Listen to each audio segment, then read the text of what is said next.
Hey everyone, welcome back. In this video, I'll show you how to connect Instagram to Chatfuel in 2026. If you want to automate your Instagram direct messages and improve customer engagement, this guide will help you set everything up step by step. First, open your web browser and sign into your Chatfuel account. Next, from the Chatfuel dashboard, choose the option to connect a new channel or chatbot. Now select Instagram as the platform you want to connect. Next, sign in to the Facebook account that manages your Instagram professional account when prompted.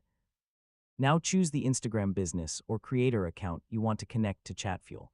Next, grant all the required permissions so Chatfuel can access your Instagram messages and automation features. Now wait a few moments while Chatfuel completes the connection process. Next, confirm that your Instagram account appears as connected in the Chatfuel dashboard. Now create a simple welcome message or automated reply to test that the integration is working properly. Finally, send a test message to your Instagram account and verify that your Chatfuel automation responds as expected. And that's it. You've successfully connected Instagram to Chatfuel. You can now automate direct messages and manage conversations more efficiently. And don't forget to like, share, and subscribe for more helpful tutorials.